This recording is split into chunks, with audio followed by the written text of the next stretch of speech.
2019년 7월 8일 오전 11시 30분경 후쿠오카현 카스야마치 나카바루의 스에가와 강변에서 여성의 시신이 발견됩니다. 발견 당시 이 여성은 이미 사망한 상태로 강에 떠 있었으며 신고를 받고 출동한 경찰이 시신을 회수, 신원을 조회한 결과 그녀는 후쿠오카현 카스야군에 살던 보험 판매원 무라오 테루코 씨였습니다.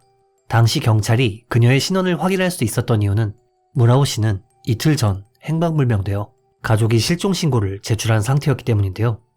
과연 그녀에게는 무슨 일이 있었던 것일까요? 부검 결과 피해자에게 눈에 띄는 외상은 없었지만 사인은 질식사로 밝혀졌습니다. 다만 강에서 발견되었지만 폐에서는 물이 발견되지 않았으며 무엇보다 목뼈의 일부가 부러진 상태였기에 경찰은 범인이 피해자의 목을 졸라 살해한 것으로 추정했습니다. 사망 추정 시각은 7월 6일 밤부터 7월 7일 새벽이었으며 시신에는 성행위의 흔적이 남아있었고 몸에 묻은 지문을 인위적으로 닦아낸 흔적도 발견되었는데요. 시신 발견 장소 근처에서는 그녀가 새로 구입했던 자전거가 발견되었고 피해자의 지갑과 휴대전화가 사라진 상태였습니다. 이에 경찰은 범인이 피해자에게 성적 목적으로 접근해 살해한 후 지문을 닦아낸 뒤 지갑과 휴대전화를 훔쳐 도주한 것으로 파악했습니다. 또한 현장 근처에 살던 한 주민은 범행 추정 시각에 여성의 비명소리를 들었다고 증언했지만 정작 신고는 하지 않았다고 하네요. 다만 다행인 점은 당시 그녀가 발견된 장소는 주변에 창고 건물이 많은 지역이었기에 도난 방지를 위해 CCTV가 많이 설치되어 있었다는 점인데요. 이에 경찰은 즉시 주변 CCTV 영상을 입수해 분석하기 시작했고 이내 사망 추정 시각에 현장 근처를 몇 번에 걸쳐 왕복하는 수상한 차량 한 대를 포착, 차량의 소유주를 조회할 수 있었습니다.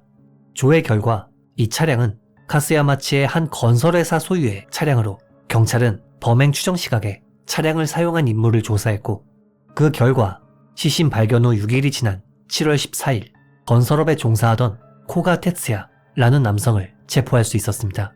여기서부터는 이 코가라는 인물이 어떤 인물인지 왜 범행을 저질렀는지에 대해 다뤄보겠습니다.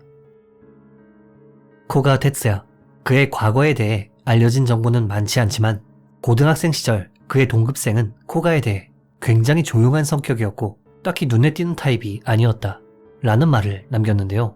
고등학교 졸업 후 그는 후쿠오카시의 한 대학에 진학했지만 어째서인지 그는 2년 만에 대학을 그만두게 되었습니다.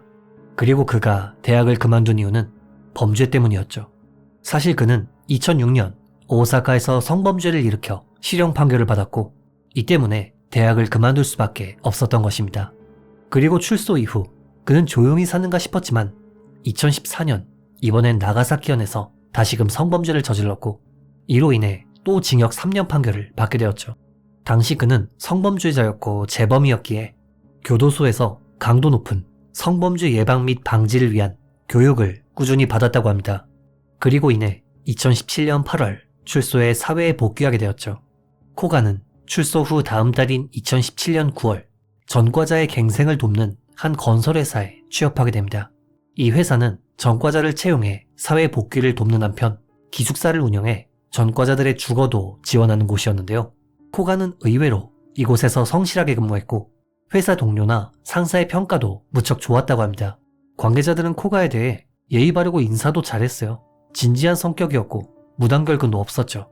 라며 그가 갱생한 줄 알았다는 증언을 했지만 사실 그렇지 않았습니다. 건설회사에서 근무한 지 2년 정도가 지난 2019년 7월 6일 코가는 평소처럼 5시 반에 퇴근한 뒤 평소와는 좀 다른 행동 패턴을 보였는데요. 바로 회사 차량을 빌려 타고 어딘가로 향했던 것이죠. 회사에서 그는 예의 바르고 진지한 인물이었지만 사실 마음속에선 끓어오르는 성적 욕구를 참을 수 없었습니다. 그는 차를 운전하며 성욕을 분출할 대상을 물색하기 시작했고 그러던 와중 눈에 띄었던 것이 자전거를 타고 혼자 귀가 중이던 피해자 무라오 씨였던 것이죠. 피해자인 무라오 테루코 씨는 초등학생 아들과 남편과 함께 살던 인물로 가사일은 물론 보험 영업을 하며 가게를 돕던 성실한 여성이었습니다. 남편에 따르면 그녀는 아무리 스트레스가 쌓여도 결코 불평불만을 이야기하지 않는 밝은 성격이었다고 하는데요. 그러던 그녀는 2019년 7월 6일 저녁 무렵 남편과 함께 집에서 3km 정도 떨어진 대형 쇼핑몰로 향했습니다.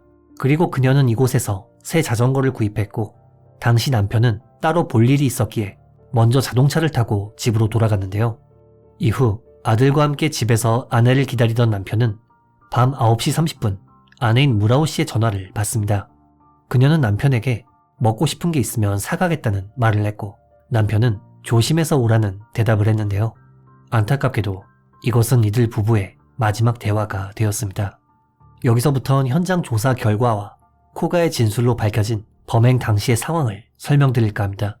당시 쇼핑을 끝낸 무라오 씨는 남편과 아들의 저녁거리를 자전거에 싣고 집으로 향했습니다. 이때 그녀가 이동하던 곳은 시신이 발견된 스에가와 강변으로 당시엔 무척 수풀이 무성하고 인적도 드문 장소였는데요. 자전거를 타고 이동하는 그녀를 타겟으로 정한 코가는 엑셀을 밟아 무라오 씨를 앞질러 차를 세운 뒤 강변의 무성한 수풀에 숨어 피해자가 지나가기를 기다렸습니다. 그리고 눈앞을 지나가는 무라오 씨를 덮쳐 인적이 드문 곳으로 끌고 간 뒤 자신의 성욕을 해소했는데요. 당시 무라오 씨는 필사적으로 도망치려 했지만 코가는 집요하게 그녀를 뒤쫓아 다시금 끌고 왔고 이내 목을 졸라 살해했던 것입니다. 그리고 그녀가 움직이지 않자 코가는 피해자의 지갑과 스마트폰을 훔친 뒤 시신과 자전거를 강변에 유기하고 도주했습니다. 하지만 이미 성범죄 경험이 있었기 때문일까요? 그는 완전 범죄를 노리고 다시금 현장에 방문했는데요.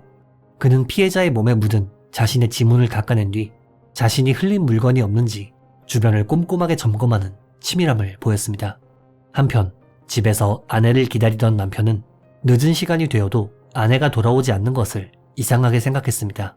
이에 그는 집 주변을 수색하는 한편 경찰에 실종 신고를 제출했는데요. 하지만 안타깝게도 7월 8일 강에서 아내의 시신이 발견되었던 것이죠. 체포 이후 코가는 의외로 시신 유기와 살인 등 순순히 자신의 범행을 인정했고 이내 기소되어 재판에 넘겨지게 됩니다. 그리고 이 사건은 대대적으로 언론에 보도되었는데요. 남편은 당시 아내의 존엄을 지키기 위해 언론에 성범죄 피해 사실을 숨겨달라고 요청했지만 재판 직전 마음을 바꾸었다고 합니다. 그는 마음이 아프지만 범인의 수법이 얼마나 잔인했는지 알려 이런 범죄는 결코 용서받을 수 없다는 것을 알려야겠다고 생각해 기자회견장에서 코가의 잔인한 범행에 대한 진상을 밝혔죠. 그리고 이어진 재판에서 코가는 기소 내용 대부분을 인정했지만 처음부터 죽일 생각은 없었다 라며 사리가 없었다는 주장을 했습니다. 다만 사람을 죽였으니 사형을 받을 각오가 되어 있다 라는 말을 남겼는데요. 개인적으로 이 부분은 코가는 한 명을 죽인 것만으로는 사형을 받지 않을 거라는 걸 이미 알고 있었고 반성하는 척하기 위해 발언한 것이 아닐까 싶습니다. 변호 측은 무라오 씨의 목을 조른 건 기절시키려 한 것이다. 코가가 깊게 반성하고 있다. 코가의 어머니가 유족에게 배상금을 지불할 의향이 있다. 그는 갱생이 가능한 인물이며 징역 30년 정도가 적당하다. 라는 주장을 펼쳤습니다. 한편 순식간에 어머니를 잃은 초등학교 6학년이었던 아들은 제일 무거운 형벌로 해주세요. 적어도 평생 감옥에서 나오지 않았으면 해요. 라는 말을 남겼는데요. 검찰 측은 코가는 과거에도 2번에 걸쳐 성범죄로 감옥에 간 이력이 있다. 강도 높은 성범죄 재발 방지 프로그램을 이수했지만 정작 출소한 지 2년 만에 또 범행을 저질렀다. 이는 재범의 가능성이 지극히 높으며 피해자의 인격과 존엄까지 짓밟는 잔인한 범행이며 견고한 사리가 인정된다. 라는 말과 함께 무기징역을 구형했습니다. 참고로 검찰이 재판에서 코가에게 성범죄 재발 방지 프로그램에 관해 묻자 코가는 전혀 효과 없는 것 같습니다. 탁상 공론이죠. 라는 답변을 했다고 하네요. 이후 2020년 9월 17일 재판장은 판결문을 통해 도망치는 피해자를 뒤쫓아 끌고 간 뒤 목을 조른 것엔 강한 사리가 인정된다. 범행의 상습성과 재범의 가능성이 높은 점을 고려해 남은 삶을 죄를 뉘우치며 그 무게를 알았으면 한다. 라는 말과 함께 무기징역을 선고했습니다. 참고로 코가는 사형받을 각오가 어쩌고 해놓고서 정작 무기징역 판결이 나오자 곧바로 항소했습니다. 하지만 그의 항소는 기각되었고 그러자 코가는 이번엔 상고 절차를 밟았는데요. 물론 그의 상고 역시도 기각되었고 최종적으로 2021년 6월 28일 그의 무기징역이 확정됩니다. 이번 영상 어떻게 보셨는지요? 피해자분의 명복을 빌며 영상을 마칩니다. 규미사였습니다.